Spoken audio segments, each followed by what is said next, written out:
All right, welcome, kings and queens. We are back. Love and Marriage Huntsville is in full effect, full blown effect. Season 6, episode 1. Yes. Sit back and relax. Let's talk about it. Episode 1. What were your thoughts regarding episode 1? Did it do what it was supposed to do? Did you enjoy the episode? Did you not enjoy the episode, and why? I want to hear your thoughts in the chat before I give you my overview. Not only that, did it serve up a cause for you to continue to tune in? Okay. What do you feel about Stormy's mother being on the show? What do you feel about Stormy and how she's now sharing how she truly feels about Melody? What do you feel about Mr. Martell and his mother and their conversation? All of that good stuff. So let me give you my thoughts. I felt like this was a pretty good and decent episode. I felt like it was diverse in many, many areas. Very diverse. I like the start of it. I like the feel of it. Because of that, I am going to focus primarily on Stormy, her mother, Martell, and Melody. Those are the 4 people that I'm going to primarily focus on in today's commentary. But I wanted to share something very interesting that I heard Martell mention in his interview with the quintessential gentleman. And I hope I'm saying your name correctly. Martell shared that he didn't think that his kids, the Eminem kids, should be on camera until they're at an age. Shouldn't be on camera anymore. Let me say that. That's what he should have said, that they should not be on camera anymore until they're at an age where they can decide for themselves. I found that very interesting because you never had a problem with them being on camera before, sir. When you were married, you didn't have a problem with them being on camera. Post-divorce, you did not have a problem with them being on camera. Not only that, recently, when you went to take a trip to Destin, Florida, you did not appear to have a problem with them being on camera. Now, all of a sudden, since it's confirmed that Ariane cannot film for Love and Marriage Huntsville, pause, y'all. Did y'all ever stop to consider that?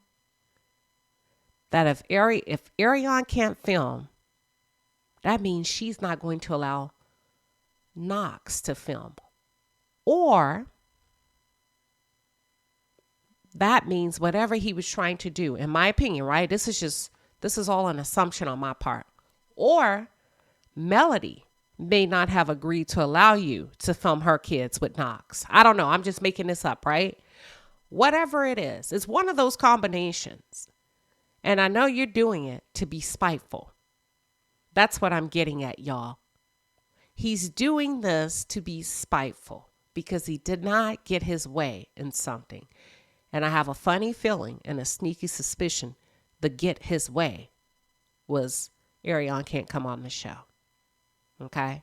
So he's doing it to be spiteful to Melody, and he's doing it to be spiteful to production. Because a huge part of Melody's life are her children. So now he's taking that dynamic away from her. See, Melody doesn't have outside kids. Melody doesn't have any entanglements. You do. And what you were trying to do is take your kids and probably utilize them to beauty up the toxic mess that you've gotten yourself into. And Melody probably said, no, we're not going to utilize them in that way. Our kids can film with you and our kids can film with me. But you don't want that. And like I said, this is all an assumption on my part, right? But I guarantee you it probably is coming from that angle on his part. And because whoever is not agreeing to allow his quote unquote other family to come in a mixed arena with the Eminem kids, he pulled the plug. That's just my opinion. I don't think Martell is really concerned if those kids are on TV or not. He was just being spiteful. The second thing is it's refreshing to not have to watch Destiny this season. Thank you. Thank you. I am so glad she's off the show. See, Destiny, that's how this thing works. One day you're in and the next day you're out, which is why you should have engaged your audience in a more positive manner. You get what I'm saying, Destiny? Marcel, if you're going to advertise your products, there has to be a go-to-market strategy and a clever one in place at that. Otherwise, you're doing the champagne a disservice by plopping it on your desk for no legitimate rhyme or reason. It doesn't make sense to shoot it in a scene where it's not being consumed, sir. Lord have mercy. I cannot make this stuff up, but these are supposed to be legit business people. Okay. Let's get on with the show. For those of you who are just tuned in, or if you're new to the channel, welcome to the palace. I am Queen Sheba.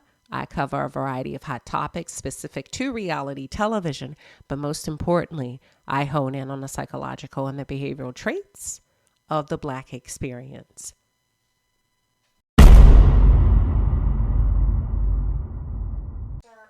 Okay, so Kimmy and Mel, they set the episode off by having a visit at Kimmy's home. Okay, so Melody comes in. This is good. Her and Kimmy on camera, they're shooting their scene. And Maurice was there for a good while before he excused himself. However, Maurice, I needed you to excuse yourself a little bit sooner. There was one point I was watching and I'm like, okay, at this point, this is where the man walks off, right? But child, Maurice sat there, sitting there awkwardly on the arm of that couch. No, sir, you need to go to the kitchen or the garage, to which you did, right? But next time a little bit sooner. And I say that for two reasons. Number one, you don't need to be all up in women's business while they are talking. That's the first thing. And number two, you don't need to be there anyway because you gave off the vibes in almost every season that you did not care for Melody. So I don't want you sitting, okay? You're the one that started the social media thing, saying that Melody and Kimmy were not good friends. And because of that, I needed you to scurry on a little bit sooner. Okay. But he finally left. I have to give him that. So at one point before Maurice left, Kimmy actually, probed about Melody's birthday and if she went anywhere. And Melody was like, I did. Good job, Mel. Keep your business closed because Maurice Luther King was sitting there all up in the Kool-Aid. He was going to get that bit of tea. But listen, so when Maurice leaves, Kimmy starts to share with Melody that Maurice thinks she needs to pull back and she's doing too much. And he really didn't want her to have a celebration, a party, celebration, nothing. And that she's trying to find a middle ground so that Maurice can get what he wants. And that's when I was like, get what he wants. No, sir, Maurice, this is not about you. I understand your concern, but the woman cannot sit in the house all day long if she's going to beat this, which she did, right? She got to get out and live and have a little fun. And you didn't want her to have that? So she's still having to work on your behalf emotionally to figure out something so that you can get what you want. All right. It don't make sense to me, but if y'all like it, I love it. But that's what I mean. Like when your needs overshadows what your wife is needing. Anywho, Kimmy had a very interesting conversation in her confessional. And maybe the producer started it off by asking, because now that I know how this thing works, the producer may have asked her, but she had a very interesting conversation. And she shared that Melody has always been there for her during this time period of her life. And she does consider Melody to be a very good friend. Very interesting, Kimmy, because it's taking you, 6 seasons to say that? Very, very interesting. And I think Kimmy was intentional in saying that because she avoided that question, in my opinion, when asked at the last reunion. Now, I did notice that when she referred to Melody as being a good friend, she did not look directly into the camera. She actually looked down, and she did it twice. I'm going to just sit back and watch this season to see how it plays out before I position my argument or my statement. So they both decide, they wrap up this scene with Melody and Kimmy kind of walking through how Melody is going to plan this party and host this party on the behalf of Kimmy. Kimmy made it very clear to Melody, listen now, I intend on inviting everyone. And then she calls out Tisha's name. But here's what I was thinking. I said, okay, she's called out Tisha's name, but Tisha's not the only problem here. Martell's a problem. And in this moment, I was like, is Martell coming? Because you talked about Tisha, but you didn't talk about Martell. And we later find out that Martell is actually invited, and Mel gives him a phone call, to which I'll cover a little bit later. Stormy. Let's talk about Stormy for a second. We're transitioning. Stormy, here's why it's important to come in the right way into reality television, because the audience plays a huge part in your success, believe it or not. Not your business, not what you do outside the show, but your ability to engage your audience. And so far, you and your mama have failed miserably. The odds are against you, ma'am, whether you know it or not. Okay? First off, we learn in Melody's one-on-one interview with Carlos King that Melody actually brought you into this space. Wow, imagine that.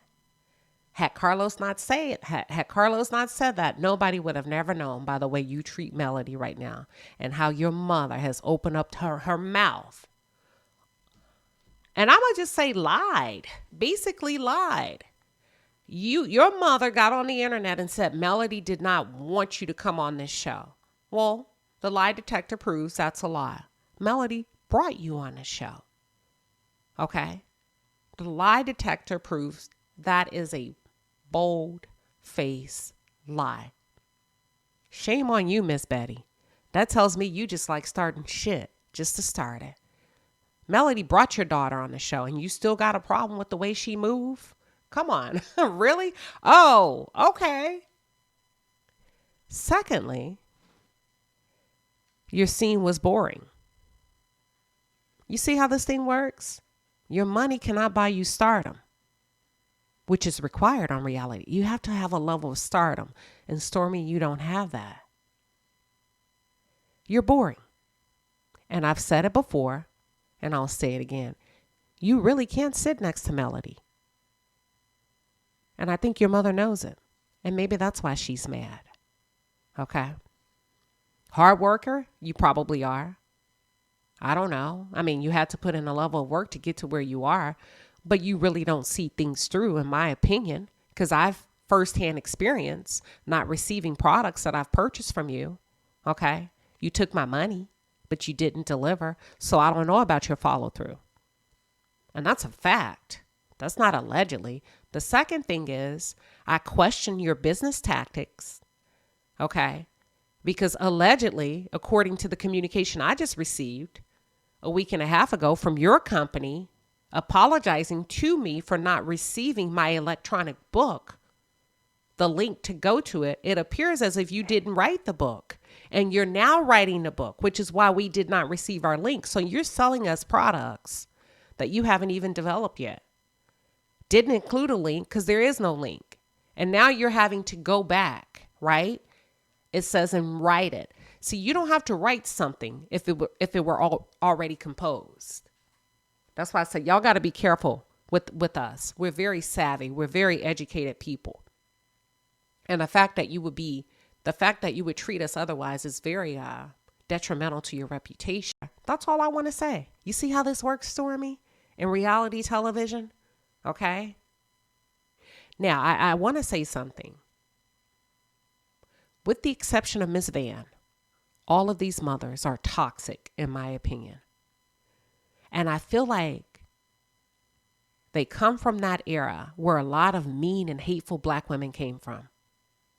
You know, where they showed no love. To them, every other younger woman was fast, a hoe, think she all that. all that toxic stuff that we're progressing out of in 2023.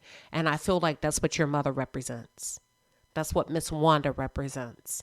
And Miss Marlene, yeah, that's what you represent. Jealousy and envy of the younger generation. Spiteful, divisive, keeping the women at odds just because you want to. And like Miss Betty said, you know me, I don't apologize. Well, that's sad, ma'am. That's sad that you don't apologize to people for your wrongdoing and your mistakes. That's a hell of a way to live. How do you even, but we can see it in your eyes, at least I can, that you're as mean as a snake. That lady is as mean as a snake. You can see it in her eyes and her face, not even no feeling or nothing towards her daughter. Take Melody out of the equation. While you were sitting here talking to your daughter, your face was stone cold like the Ice Age. And that's sad. No concern for her. She had to call you out on it to say, hey, wait a minute. So you mean to tell me that I should place my husband's emotions over my emotions and my mental health? And you had to catch yourself because you said she should have. But when she called you out on it, you said, well, I guess y'all are going to have to meet somewhere in the middle. Mean as a snake. But I will say this, Stormy, your mother doesn't belong here. She's not what we tune in for. And if you're not careful, it's going to work against you. Because baby, can't no right come from doing wrong. And your mother is dead ass wrong. But that's okay, because we know you know it. You know it. She's here for an agenda. I said we're smart and savvy viewers. We see the two of you coming a mile away. And you gave her that assignment against Melody.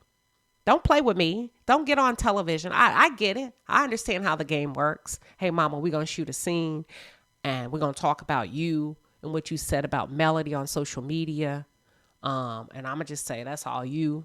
And then the mama's like, I got it. I'm going to let them know that's me. Girl, we know. We know how this thing works. But it's going to work against you. I guarantee you that. You gave your mama that assignment. And she's just running the play. And it's funny because she's running the play. So you don't have to say a word. Your mother made a very, very critical mistake of entering and starting. First of all, there was no fight. Can we say that? Your mother caused a lot of drama for nothing because I didn't like the way she moved. That's your toxic shit, Miss Betty. That's yours. Don't put that on Mel. All right, so let's talk about Kimmy's party. And I'm skipping on purpose. I'm skipping around because I want to wrap up this commentary. I want to save Martell for last. Kimmy's party. Overall, very, very positive. You know, everybody was there for a great cause, and everybody seemed to have understood the assignment. No drama. We're celebrating life. Kudos to all of you. Here's the thing. Dear Ariane, I hope you watched this party. And I hope you saw what I saw. Ma'am, Martell does not want you. Martell may have slept with you and have had his way with you in every which way to Sunday, but Martell does not want you. And that's extremely evident with his persistency towards his ex-wife at this party. Martell wants Melody.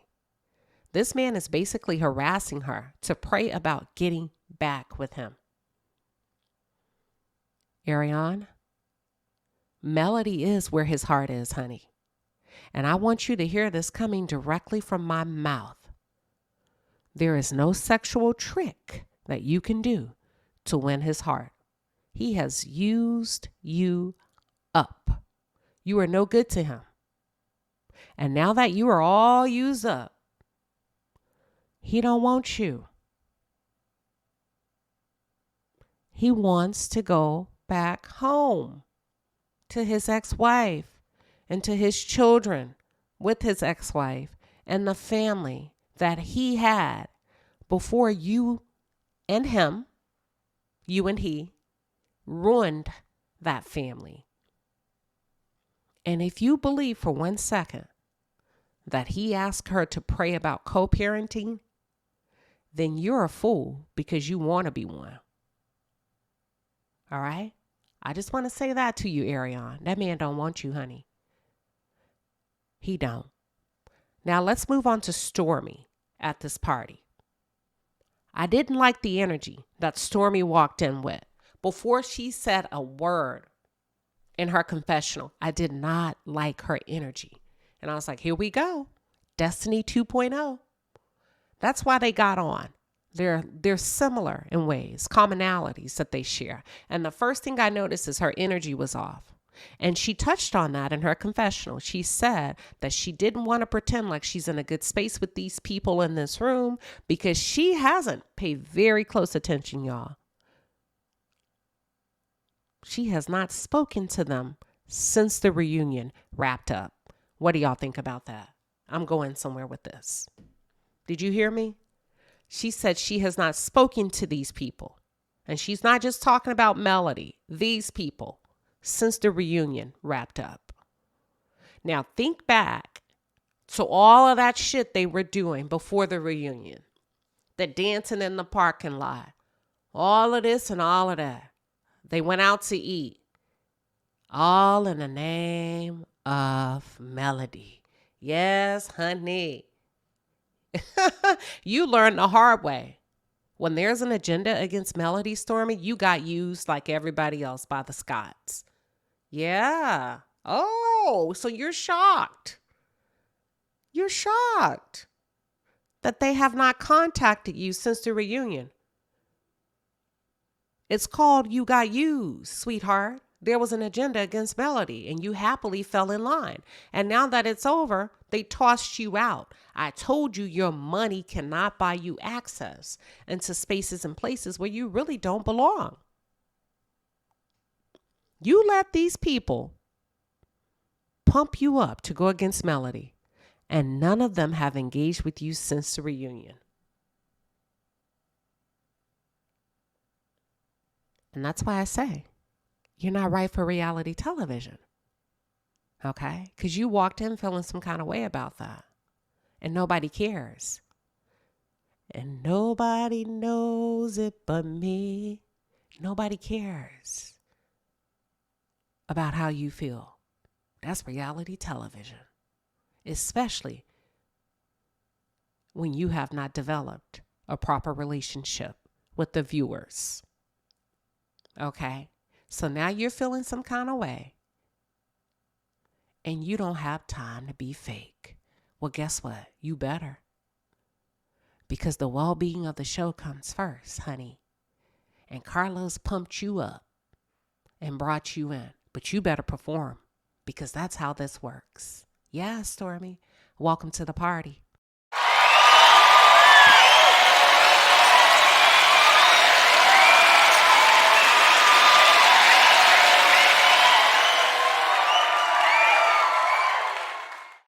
And you should be able to get along without having to be fake. It's not an either or. It's your job now, baby. This ain't no canvas beauty. You don't run nothing over here. Now this is your new job, just like a corporate job. You got to work.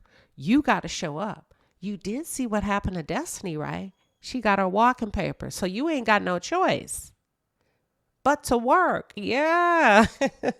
You gave up all your freedom of being an entrepreneur where you were in position of power to come on this show that somebody else calls the shots. If that ain't dumb, I don't know what is. But okay, let me move on. Let me move on. And that's why I say that you put the battery in your mama's back, okay? Because you pull Melody aside and you had a conversation with her. And you said, what's going on with us? And we haven't talked and all of this. See, Melody had just caught on. What you're experiencing from Melody is her catching on to how you were treating her way before Melody caught on. But you let your mother be your megaphone.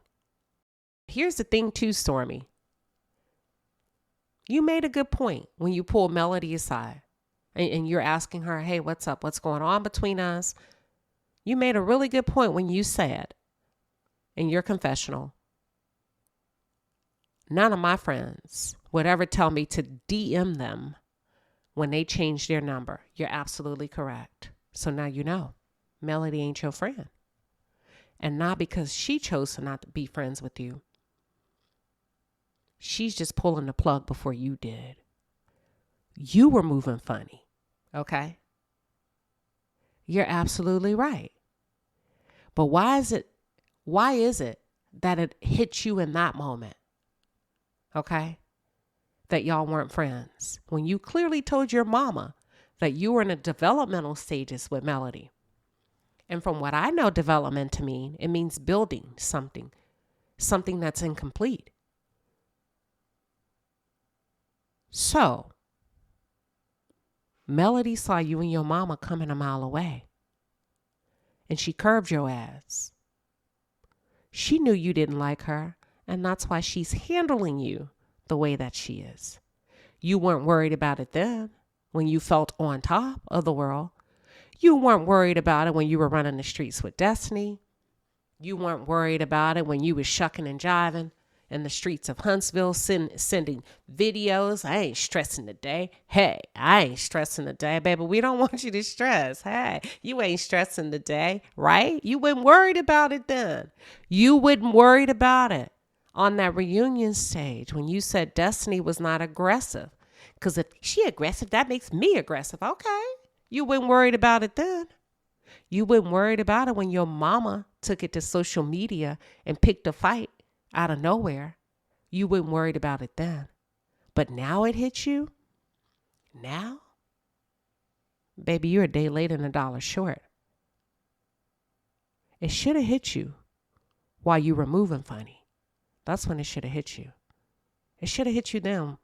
You should have had an epiphany and said, you know what? I don't like this girl. The way I'm moving, I guess I don't like Melody. But I get it. It's Melody's fault. I get it. You got to make it her fault. It's her responsibility. Yeah, we ain't talked in months. And I like consistency from my friends. You don't think she likes it from hers? You don't think she likes consistency from her friends? You don't think she likes her friends' mamas to not talk about her? Oh, but that doesn't matter. Okay? Now it matters because she handled you accordingly. And I told you before, girl, the same thing that makes you laugh, make you cry. You was laughing about it a few months ago. Now you're crying about it.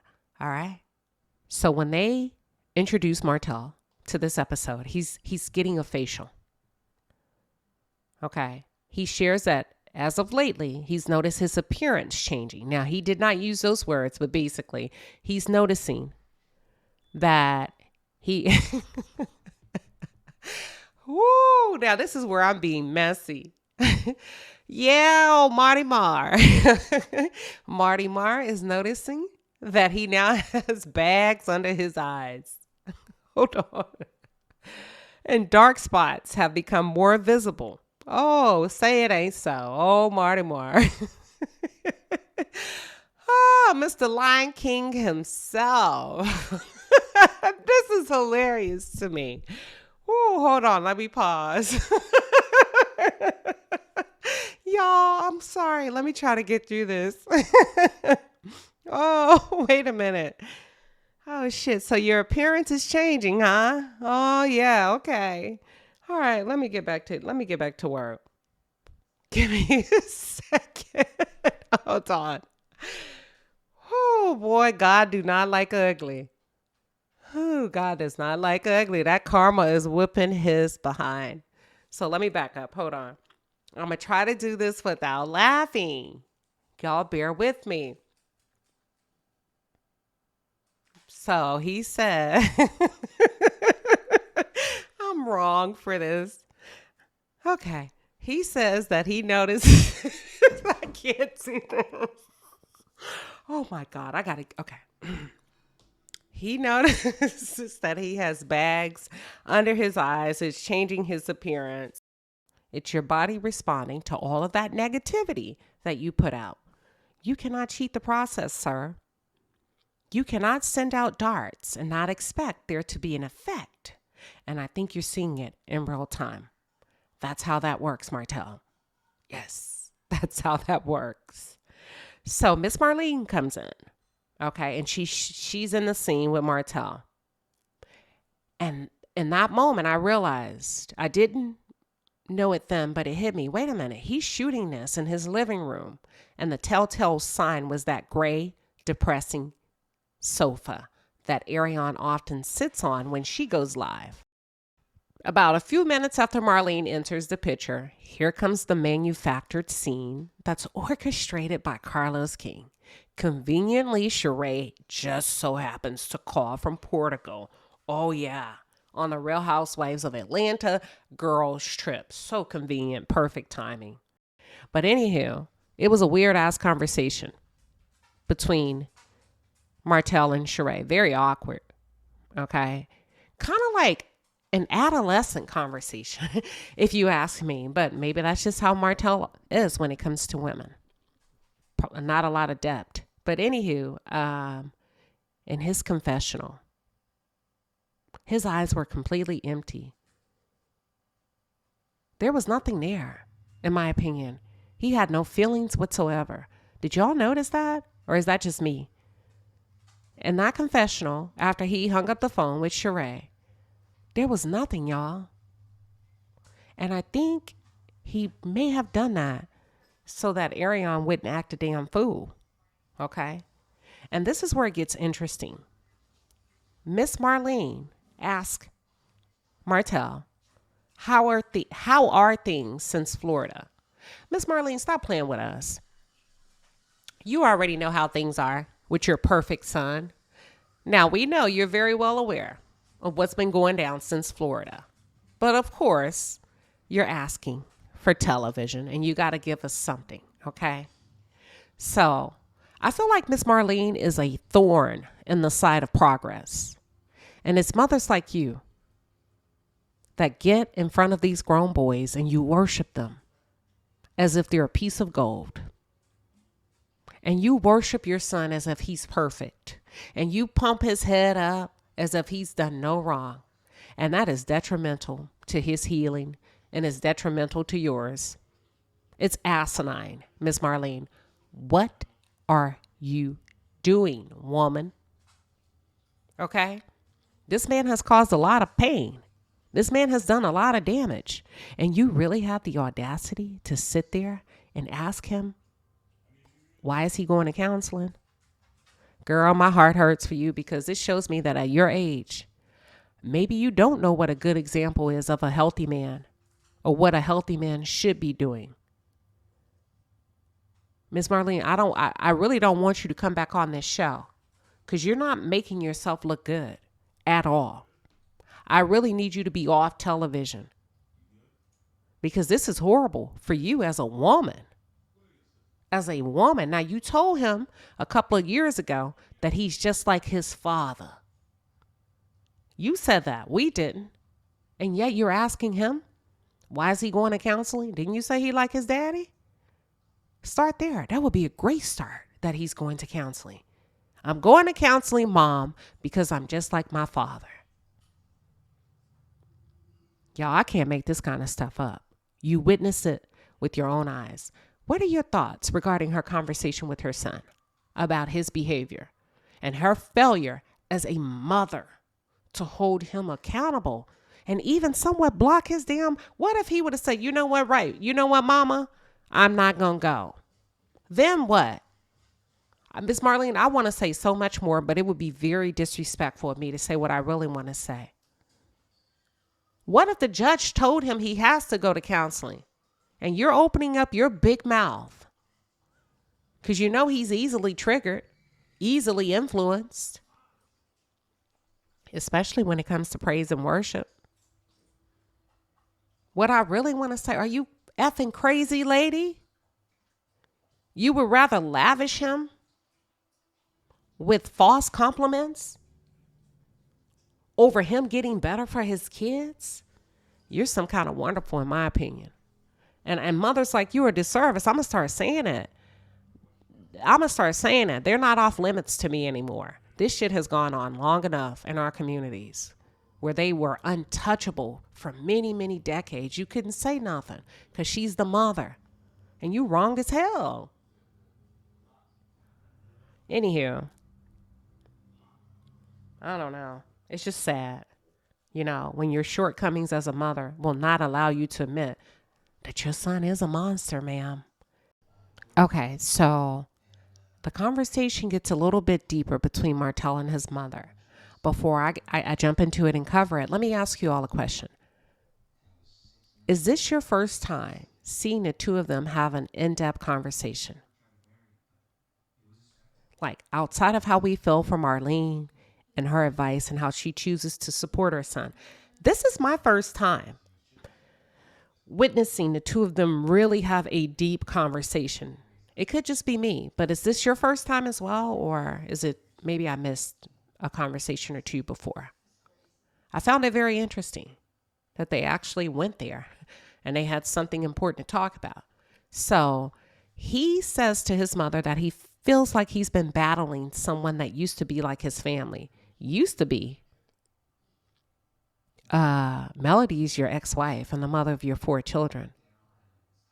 Maybe it's because you're battling yourself and your own demons.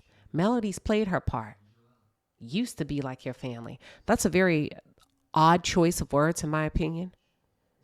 And he shared that, you know, he went to the kids' Christmas program. He and Melody went to the children's Christmas program, and he felt some kind of way while being there.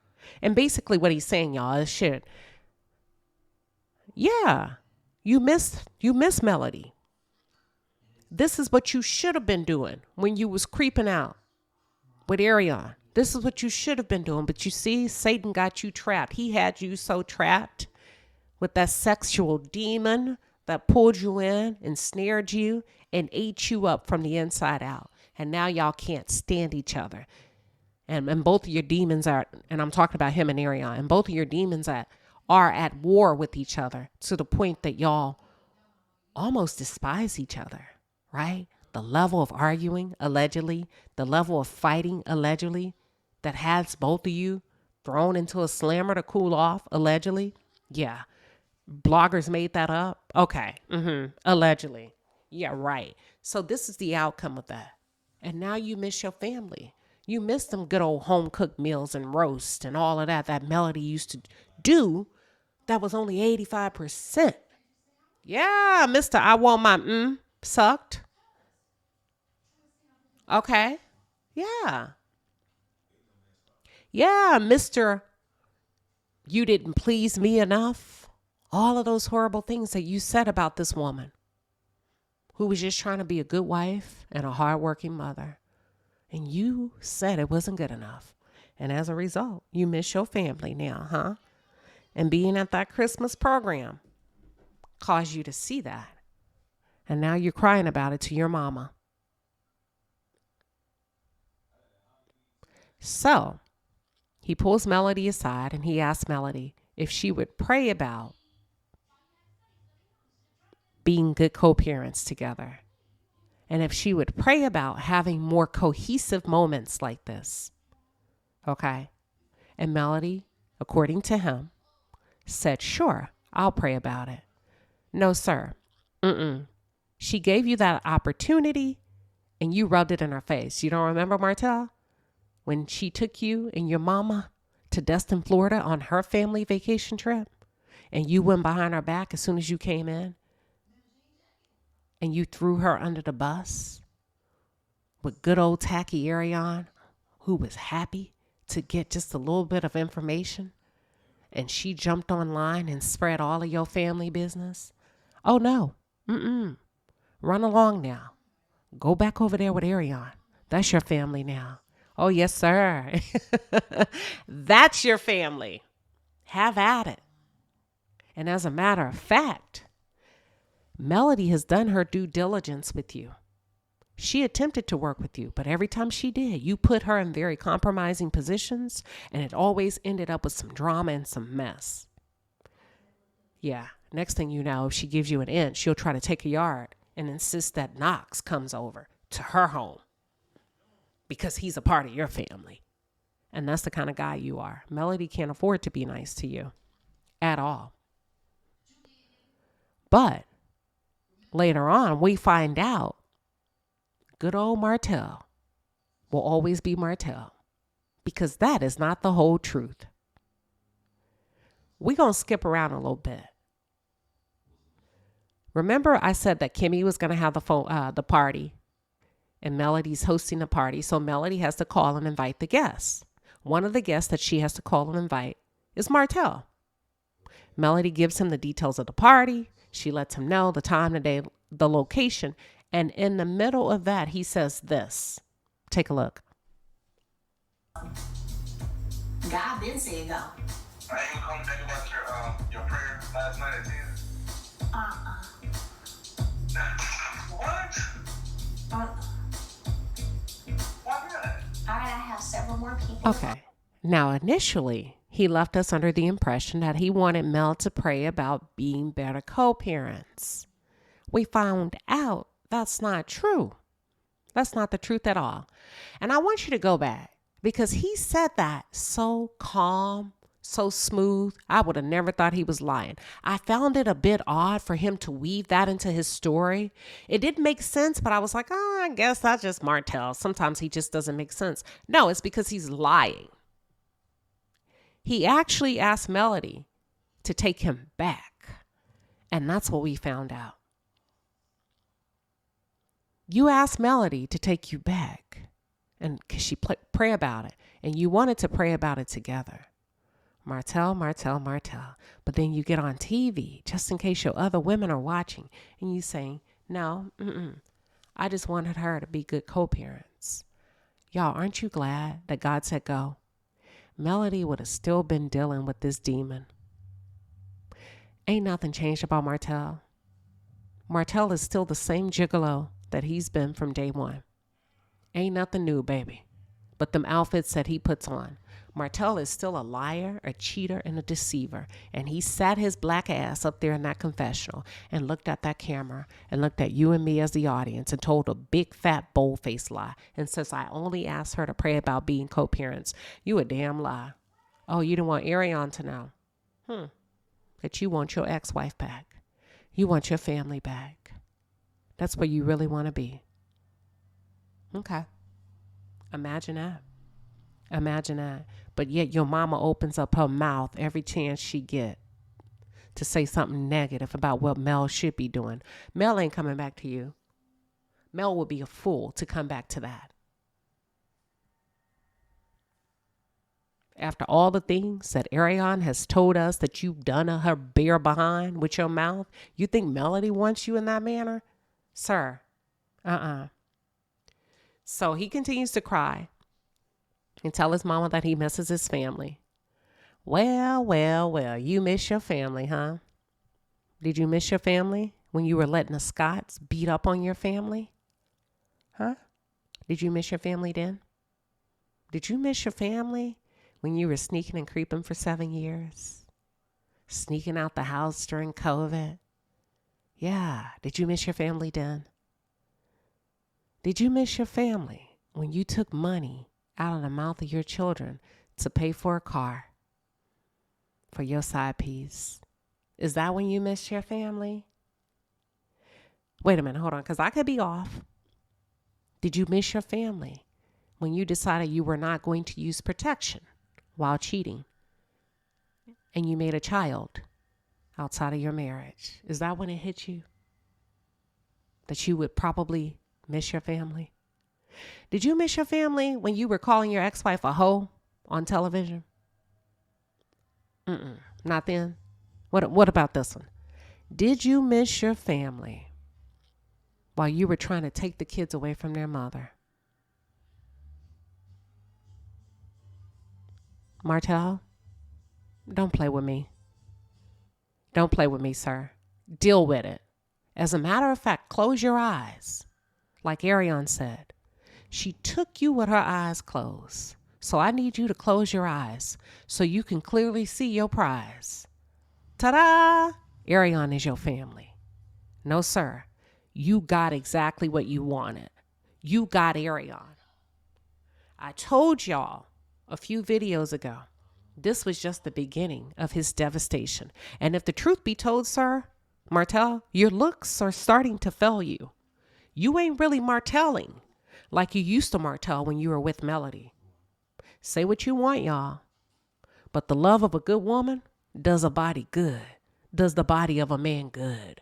Like milk, honey. Your whole appearance is changing. Your entire appearance. You start to get bags and dark spots under your eyes. Oh, yeah. Oh, yeah. You cannot cheat the process, sir. I am going to need you to sit on that mistake. And I need you to look at it in its face for many more years to come. This all you, boo. This is all you.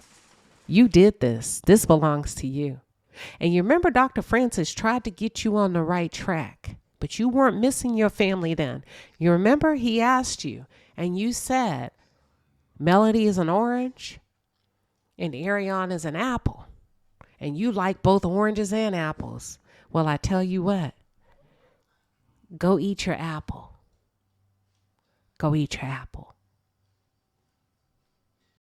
Even when you feel low, you can still go.